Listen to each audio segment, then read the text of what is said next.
성경 말씀은 누가복음 2장 25절부터 33절입니다.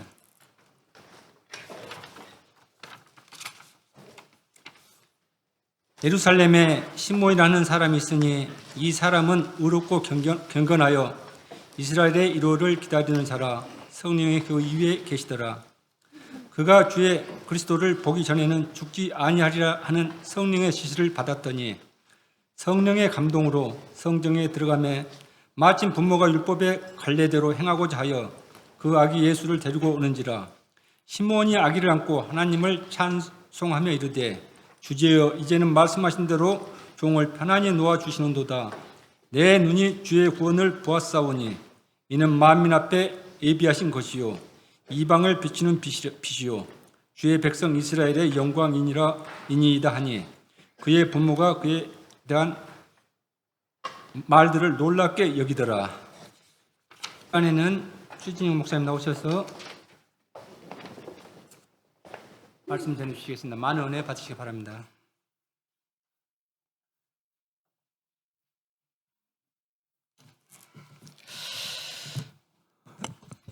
다 같이 기도하겠습니다. 사랑과 은혜가 많으신 하나님, 진심으로 감사를 드립니다. 성탄절을 통하여서 죄인된 우리를 구원하시기 위하여 예수님을 보내주셨는데 하나님, 우리 안에 주 나심의 기쁨이 있기를 간절히 원합니다. 오늘도 이 시간 주님이 찾아와 주시고 우리를 고치시고 변화시켜 주심으로 말미암아 성탄절을 통하여서 다시금 새롭게 되게 하시고 주님과 동행하며 나아갈 수 있는 믿음의 자녀들 될 수 있도록 인도하여 주시옵소서. 예수님의 이름으로 기도합니다. 아멘. 이게 되게 어색한데 여러분, 메리 크리스마스입니다.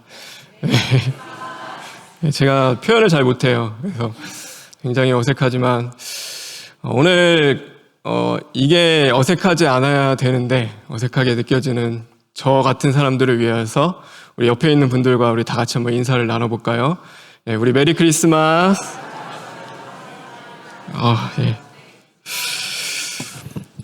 예, 메리 크리스마스입니다. 예수님이 이 땅에 오신 날이죠. 예수님이 이 땅에 오셨습니다. 여러분, 무엇을 위하여서 예수님이 이 땅에 오셨을까? 예수님이 왜 오셨을까? 성경은 그것을 하나로 얘기하여 우리를 구원하시기 위하여 오셨다. 이제 그것을 이야기하죠. 그러면은 무엇으로부터 우리를 구원하시는가? 그러니까 죄예요. 우리를 죄에서 구원하시고 죄의 문제를 해결하시기 위하여서 이 땅에 오셨다라고 말씀하고 계세요.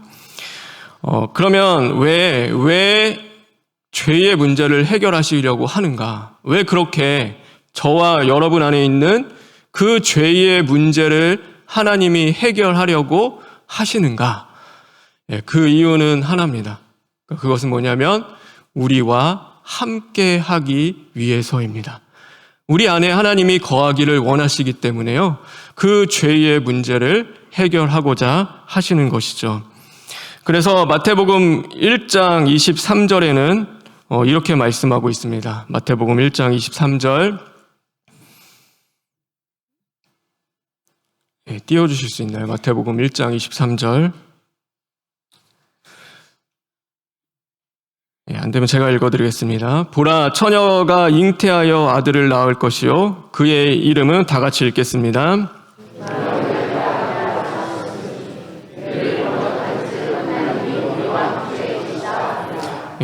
여러분, 그의 이름이 뭐라고요? 임마누엘. 임마누엘의 하나님, 하나님이 지금도 우리와 함께 하신다. 여러분, 이 사실이 얼마나 감사한지 모릅니다. 그러니까 저 멀리 계시는 하나님, 그러니까 내 사정과 형편도 다 모르시고 그냥 하나님의 뜻대로 그냥 살아가시는 분이 아니라 오늘 어쩌면 마국간과 같이 초라한 나의 인생 속에 정말로 죄로 더럽혀진 내 삶 속에 주님이 찾아와 주시고 함께 하시는 그 하나님이다라고 말씀하고 있는 것이죠. 그래서 그게 은혜인 거예요. 하나님이 함께 해 주셔야지만이 우리는 구원을 받을 수 있고 죄사함을 받을 수 있기 때문입니다. 오늘 성탄절을 맞이하는 또 저와 여러분, 또 우리의 가정 가운데 이 놀라운 임마누엘의 은혜가 함께하기를 주님의 이름으로 축원합니다. 특별히 오늘은요, 이 하나님의 함께하심에 대해서 우리가 함께 나누려고 해요. 하나님이 함께하신다는 것, 하나님이 함께하신다는 것은 우리가 생각하는 것과는 좀 다를 수 있어요. 하나님의 함께하심은요, 내가 생각하는 것과는 다를 수 있는 것입니다. 우리가 하나님이 함께하신다, 하나님이 오늘 나에게 찾아오셨다, 우리는 어떤 생각을 하냐면 그것이 내 앞에 있는 문제를 해결해 주시고 또 나를 힘들게 하는 원수들을 또 물리쳐 주시고 모든 어려움과 위기 속에서 나를 도와주시고 지켜주신다. 우리는 그렇게 생각할 때가 많아요. 하나님이 함께 하시면 분명 내 삶은 더 나아져야 하고 하나님이 내 삶을 좋은 방향으로 인도해야 한다라고 우리는 생각할 때가 있는 거예요. 그러나 하나님의 함께 하심은 그것과는 좀 다를 수 있습니다. 사사기에 보면은요, 이 기드온이라는 하나님의 사람이 나와요. 근데 그 사람에게 하나님이 찾아오세요. 근데 그때 어떻게 말씀하시냐면 이렇게 말씀하세요. 큰 용사여 여호와께서 너와 함께 계시도다. 근데 이 기드온 그때 뭐 하고 있었냐면요, 포도 줍자는 그 속에서 이 미디안의 그 압제로부터 도망치듯 피해서 간신히 타작하는 사람이었어요. 그러니까 이 이스라엘의 상황이 어떤 상황이었냐면, 그러니까 미디안에서 핍박을 당하고 궁핍을 당하는, 공격을 받는 아주 처참한 상황이었죠. 그래서 이 기드온이 그렇게 대답해요. 그러니까 그때 뭘 대답하냐면, 하나님이 우리와 함께 하신다면 어떻게 우리에게 이럴 수 있습니까? 라고 하며 하나님 앞에 원망을 하죠. 그런데 그 미디안의 침략을 당하고 궁핍을 겪는 상황을 하나님은 뭐라고 하시냐면 하나님이 함께 하신다라고 말씀하고 있는 거예요. 하나님이 함께 하시는데, 하나님이 나와 동행하시는데 어려움이 있는 거예요. 궁핍을 당하는 거죠. 다윗에게도 하나님이 말씀하셨어요. 내가 너와 함께 할 것이다. 다윗에게 주신 말씀이에요. 그런데 그때 다윗이 어떤 상황이었냐면 모든 권력과 힘을 가진 사울로부터 목숨의 위협을 받고 도망자예요. 막 도망다니는 막 그 신세를 였어요. 그러니까 남들이 봤을 때는 지금 다윗은 목숨이 위태위태한 거예요. 근데 하나님은 뭐라고 말씀하시냐면 그런데 내가 너와 함께 한다라고 말씀하고 있는 것입니다. 예수님을 낳은 이 마리아도 마찬가지입니다. 예수님께서 잉태하고 낳게 될 것을 이 천사가 먼저 찾아옵니다. 그리고 누가복음 1장 28절에 보면 이렇게 이야기해요. 누가복음 1장 28절 다 같이 읽겠습니다. 시작.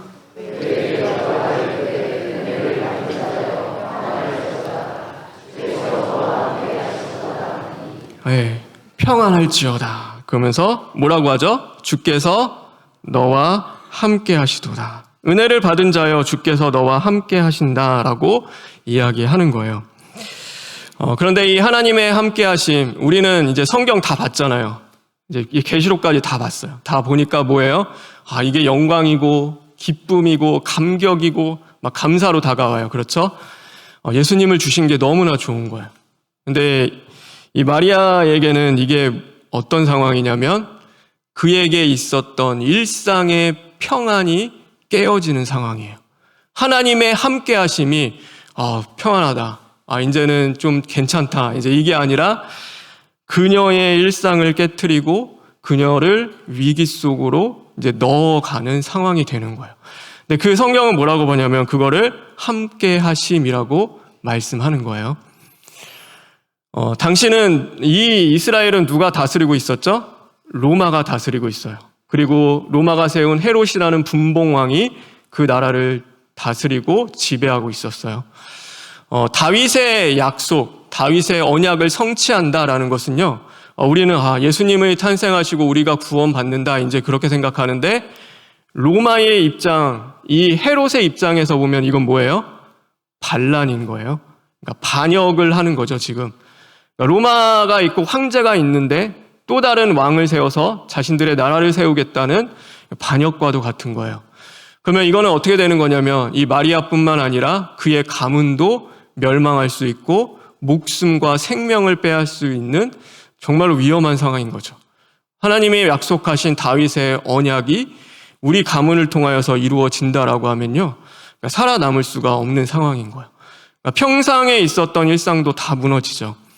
그리고 처녀가 잉태했대요. 이 방법은 당시에 이해할 수 없는 방법이었어요. 처녀가 잉태하면요, 율법에는 그러니까 돌로 쳐서 죽일 수 있어요.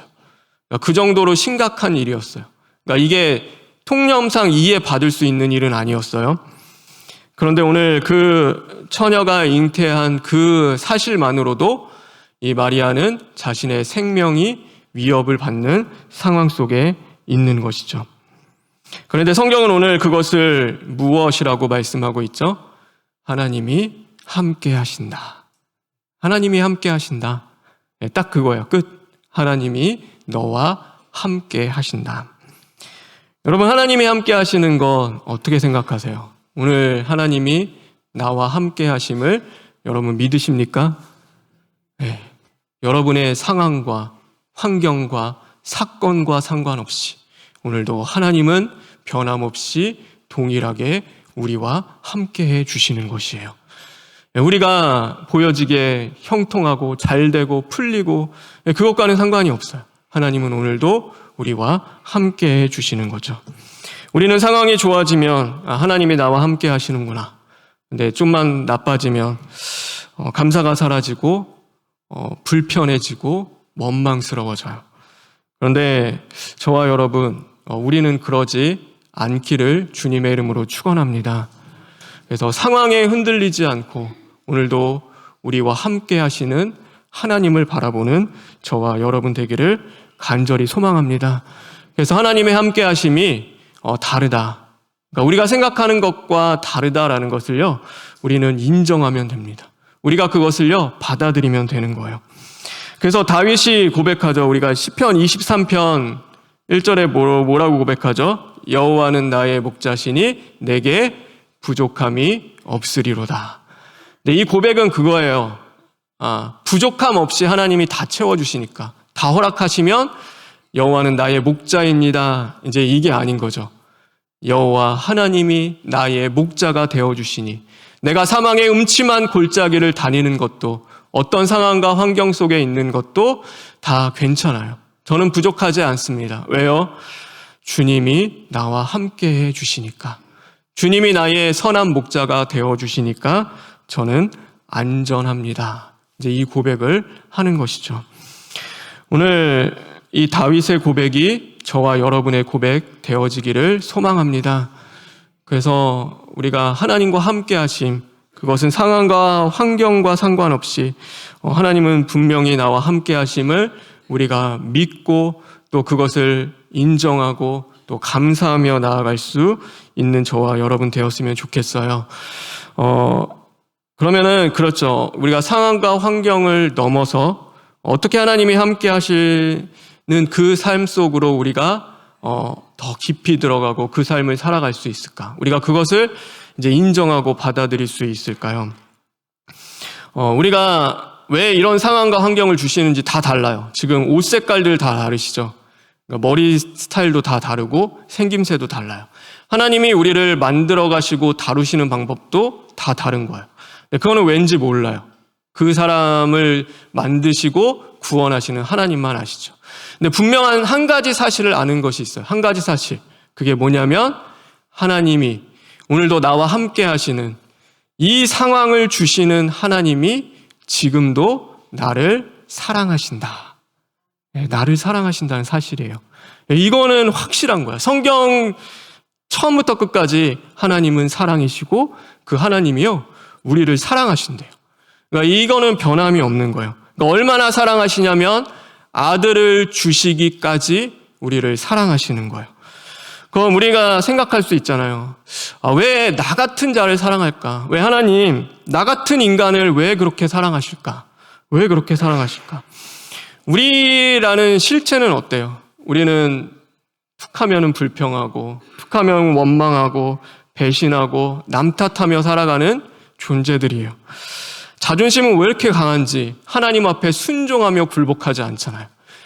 우리가 진짜 하나님 앞에 엎드리나요? 아니죠. 내 자존심 버튼 하나만 딱 건드리면 하나님 앞에서도요, 우리는 고개를 뻣뻣하게 세우는 존재들이죠. 부끄러움이라는 것은 몰라요.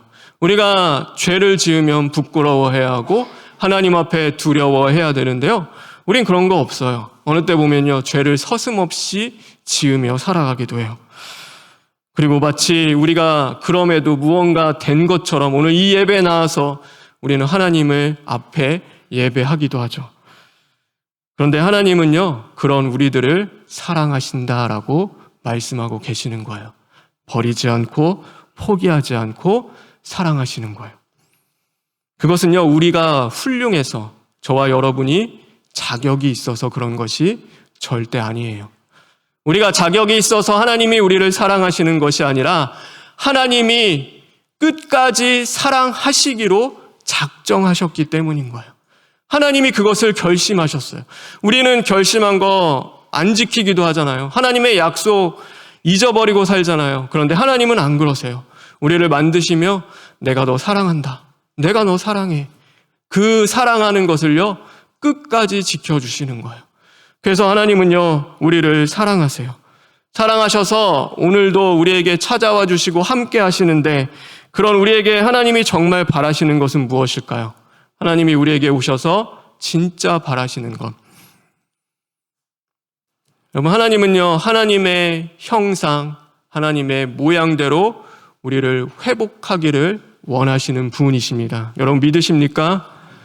왜 회복해요? 그래서 왜 회복시키냐면, 저와 여러분 일시키고, 그러니까 저와 여러분 막 기계처럼 쓰기 위해서 통제하고 그러기 위해서 하는 것이 아니에요. 하나님이 우리에게 바라시는 것 한 가지 있어요. 성경은 늘 그것을 이야기하죠. 우리가 하나님처럼 사랑하는 거예요. 하나님처럼 사랑하기를요, 하나님은 원하시는 거예요. 뭔가 큰 것, 대단한 것 주님이 우리에게 요구하지 않으세요. 내가 너희를 사랑한 것 같이 너희도 사랑하라. 그게 하나님의 말씀이셨어요. 하나님처럼 사랑하며 살아가기를 주님은 원하시는 거죠. 여러분, 근데 성경 말씀 중에 제일 괴로운 말씀이 무엇인지 아세요? 뭘까요, 여러분? 사랑하라라는 그 말씀입니다. 여러분, 그 말씀이요, 제일 괴로워요. 모르겠어요. 다른 분들은 그게 잘 되실 수도 있겠지만 저는 그게 제일 괴롭더라고요. 왜냐하면 그 말씀 앞에 설 때마다 사랑하지 못하는, 사랑이 없는 제 자신을 수없이 마주하기 때문에 그게 너무 어렵더라고요. 그러니까 단순한 것 같은데, 정말 쉬운 것 같은데 사랑하라는 그 말씀이요, 너무 어려운 거예요. 근데 어느 때인가 그 말씀이 너무 어려운데 이제 그럴 때가 있었어요. 그 말씀이 어떻게 들려오냐면, 하나님, 제가 이렇게 하나님을 사랑하는 것, 내가 너희를 사랑한 것 같이 너희도 사랑하래요. 그리고 오래 참고 자기의 유익을 구하지 않고 막 이런 말씀들이 너무 어려운 거예요. 근데 성경을 읽다 보니까요, 어느 때 그런 거예요. 그러니까 이 모든 사랑, 여기서 사랑은 그러니까 너가 사랑하라고 하는 것이 아니라 내가 너를 이렇게 사랑한다는 것을 그러니까 너에게 알려주는 거야. 이제 이 마음을 드니까요, 이 말씀들, 하나님이 사랑하라는 그 계명과 너무 어렵고 힘든 말씀들은요, 새롭게 다가오더라고요. 그러니까 그 말씀이 단순히 그냥 지켜야 할, 내가 무언가를 해야 할, 내가 어떤 것을 해야 할 것이 아니라 나를 향해 오래 참으시고 나를 향해 모든 것을 믿어주시고 나를 향해 자기의 유익을 구하지 않으시고 모든 것을 바라고 모든 것을 참고 모든 것을 견디시는 하나님의 사랑이 먼저 보이는 거예요. 여러분, 사랑하라라는 그 말씀 앞에 무엇이 가장 먼저 보이세요? 저는 그랬어요. 내가 사랑해야 하는데 너무 힘든 것이 보이더라고요. 여러분, 근데 그 말씀 앞에 하나님이 나를 사랑하시는 그 사랑이 보여지기 시작하고 이 말씀이 단순히 내가 지켜야 할 어떤 율법의 관계가 아니라 지금도 하나님이 나 같은 자, 나같이 정말로 그 죄 많은 인생을 하나님이 그렇게 사랑하신다라는 것이 다가와질 때는요, 그거는 지켜야 할 율법이 아니라 나를 사랑하시고 나와 함께 하시는 하나님의 은혜로 다가오더라고요. 여러분, 그러기를 주님의 이름으로 소망합니다. 하나님의 사랑이 보였으면 좋겠어요. 우리가 너무나 힘들어요. 모든 사건이 나를 다 얽어매는 것 같고 어려울 때, 진짜 하나님이 나와 함께 하실까? 그런 마음이 들 때 있잖아요. 우리는 그때 내가 이것을 뚫고 나가야지, 내가 무언가 해야지, 우리는 그럴 힘이 사실 없어요. 하나님의 함께 하심을 내가 찾고 그것이 아니라 오늘도 하나님의 사랑이 우리를 찾아와 주시고 우리 안에 거하시고 그 사랑이 보여질 때 우리는 그 모든 상황 속에서 나를 사랑하시는 그 하나님이 함께 하심을 믿어지고 그 주님과 이겨나갈 수 있게 되어지는 것입니다. 오늘 이 말씀도 마찬가지예요. 오늘 이 시므온이라는 사람이 등장을 하는데 하나님의 사람이에요. 하나님이 이 상황이 지금 어떤 상황이냐면 400년 동안 하나님은 침묵하셨어요. 그러니까 하나님을 향한 기도가 다 끊어지고 영적인 재단이 다 무너지고 하나님의 것들이 이제는 온전치 않은 거예요. 사회적으로는, 정치적으로는 로마의 압제 속에서 너무 힘들어요. 육체적으로는 살아가기도 힘들고 너무나 괴로운 상황인 거죠. 그런 시대 속에서 이 시므온이라는 사람이 있었어요. 그런데 그는 이 이스라엘의 위로를 기다리는 자요, 성령이 함께하는 자다라고 말씀하고 있는 거예요. 너무 괴로운데 하나님이 함께 하신대요. 그런데 그가 오늘 예루살렘 성전에 오신 예수님을 만나요. 아기 예수님을 만나는 거예요. 그리고 나서 29절, 30절에 이렇게 고백합니다. 우리 29절, 30절에 있는 말씀 다 같이 읽겠습니다. 시작.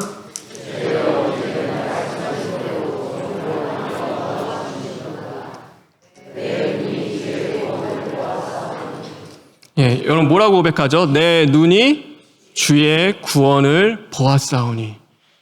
여러분 지금 어떤 예수님 만났어요? 아기예요, 아기. 여러분 아기는 뭐예요? 남이 도와주지 않으면은 살아갈 수 없는 존재인 거예요. 연약하고 어쩌면 부족하고 가장 보잘것없어요. 여러분 그 아기를 통하여서 아기를 딱 보고 이게 이스라엘의 미래다. 이스라엘의 구원이다. 그거를 사실 볼 수 있는 사람이 있을까요? 그 아무것도 아닌 그 절박한 상황 속에서 지금 큰 완전히 대장군처럼 알렉산더와 같은 그 왕이 와서 이 나라를 구원한다 해도 모자란 판국에 로마와 맞서 싸우려면 그 정도는 와야 될 것 같다는 그 상황 속에서 지금 아기예요, 아기. 아무도 거기에 뭘 보지 못하냐면 소망도 미래도 하나님의 함께 하심도 볼 수 없어요. 그런데 이 시므온은 뭘 보냐면 그 아기 예수님을 통하여서 이스라엘을 포기하지 않고 함께 하시는 하나님의 사랑을 보는 거예요. 나를 구원하시는 그 하나님의 놀라운 은혜와 사랑을요, 이 시므온이 그것을 바라볼 수 있고 나의 주저여, 나의 왕이시여 하나님을 찬양합니다. 하나님 앞에 경배와 찬양을 올리는 것이죠. 여러분 우리는 크리스마스잖아요. 우리 성탄절이죠. 오늘 성탄절날 우리는 어떤 예수님 만나요? 아기 예수님 만나는 거예요. 그렇죠? 아기 예수님을 우리는 만나요. 그러니까 어떤 사람들은 그래요. 매일이 크리스마스다. 매일이 성탄절처럼 보내야 한다. 이렇게 이야기하기도 해요. 그거는 근데 세상 사람들은 그럴 수 있겠죠. 세상 사람들은 그것을 바라보면서 매일 선물을 나누고 기뻐하고 즐거워하는 그런 삶, 어쩌면은 행복한 것들 꿈꿀지도 몰라요. 근데 우리도 그렇잖아요. 우리는 매일이 성탄절이 되어야 하고 크리스마스가 되어야 해요. 왜 그렇게 되어야 돼요? 왜 그래요? 우리는 우리도 뭐 선물 나누고 즐겁고 행복하기 위하여서? 아니요. 우리의 삶이라는 것이요. 오늘 이 보잘것없고 연약한 아기를 마주하는 것처럼 우리의 삶이 연약하고 무너지고 깨어질 수 있어요. 우리의 삶이요. 그냥 너무 행복해, 해피해, 그냥 좋아. 이제 이렇지 않은 거예요. 언제나 문제가 있고 어려움이 봉착해 오고 그 속에서 가장 힘이 없는 것은 무엇이냐면 하나님의 말씀처럼 느껴져요. 하나님의 말씀, 정말로 그 말씀이 정말로 아무것도 아닌 것처럼 내 상황 속에 비하면요 그렇게 느껴질 때도 있는 거예요. 그런데 우리는 매일이 성탄절인 것처럼 보내요. 성탄의 은혜를 살아가요. 그건 뭐냐면 오늘 이 아기 예수님을 통하여서 시므온이 그 구원하시는 은혜와 사랑을 발견하고 감사하며 또한 믿음으로 선포하며 나아간 것처럼 오늘 우리의 삶이 정말로 그 보잘것없고 부족하고 연약하다 하더라도 우리는 뭐 하는 거예요? 그 삶 속에서 나를 구원하시고 사랑하셔서 지금도 함께 하시는 하나님과 동행하며 그 하나님을 더욱 사랑하며 주님을 또 발견하고 인정하고 감사하는 삶을 살아가는 것입니다. 여러분 바라고 원하는 것은요, 매일이 성탄의 은혜가 임하기를 주님의 이름으로 축원합니다. 성탄절처럼 살아가십시오. 그냥 행복하고 기쁘게 아니라 오늘 내 삶에 보잘것없는 그 말씀이 떨어진다 하더라도 그 말씀을 통하여서 우리를 구원하시고 인도하실 그 하나님의 사랑이 보여서 하나님의 그 사랑에 감사하고 기뻐하며 감격하시길 바랍니다. 우리가 생각하는 것, 하나님이 함께 하시는 것, 우리의 생각과 다를 수 있습니다. 그렇죠. 다 만들어가는 방식이 다르기 때문이에요. 그런데 우리는 그 가운데서도요, 하나님이 나를 사랑하심을 우리가 반드시 믿고 나아가는 저와 여러분 되길 간절히 소망합니다. 그래서 바랄 수 없는 중에 바라십시오. 소망할 수 없는 중에 기도하며 하나님께 소망하십시오. 그리고 모든 사건과 환경을 통해서 오늘도 우리를 사랑하셔서 함께 하시는 하나님이 지금도 하나님의 형상과 하나님의 모양대로 반드시 우리를 다시금 회복하시고 고치심으로 말미암아 하나님처럼 사랑할 수 있는 그 삶으로 우리를 변화시켜 주실 줄 믿습니다. 그 은혜의 삶을 살아가시길 바랍니다. 우리 마지막으로요, 요한일서 4장 18절 19절에 있는 말씀 다 같이 읽고 오늘 설교를 마치려고 합니다. 우리 다 같이 읽겠습니다. 시작.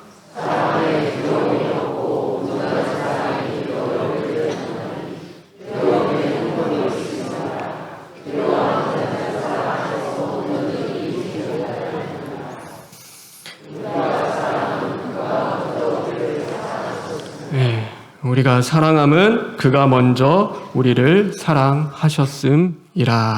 아멘. 사랑 안에는 두려움이 없대요. 이 사랑은 우리 사랑 아니에요. 누구 사랑이죠? 하나님의 사랑입니다. 하나님의 사랑 안에는 두려움이 없고 그 사랑 안에서 살아가는 모든 자들에게는 오늘도 상황과 환경을 넘어서 역사하시는 하나님이 함께해 주실 줄 믿습니다. 그 은혜로 성탄의 그 기쁨을 또한 누리고 감사하는 저와 여러분 되길 주님의 이름으로 축원합니다. 우리 시간 잠시 기도했으면 좋겠습니다. 여러분,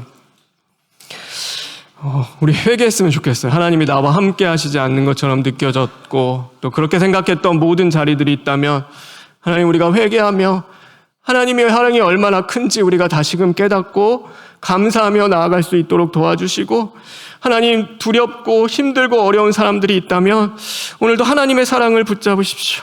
모든 상황 속에서 역사하시는 하나님을 바라보며 그 사랑으로 오늘도 찾아와 주시기를 우리가 기도하며 이 시간 다 같이 나아가시겠습니다.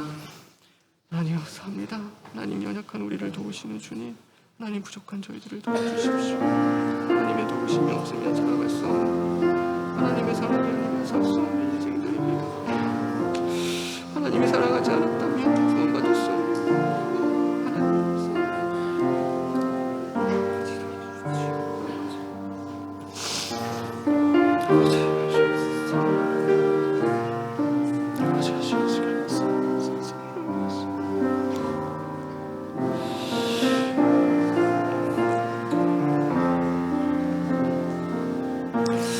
하나님, 이 나라가 많이 아픕니다.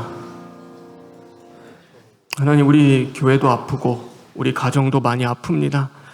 그러나 그 상황 속에서 우리가 하나님의 함께 하심을 바라보며 믿고 우리를 사랑하시는 주님을 의지하고자 하오니 하나님, 연약한 우리를 도우시고 회복하셔서 하나님처럼 사랑할 수 있는 믿음의 자녀들이 될 수 있도록 인도하여 주시옵소서.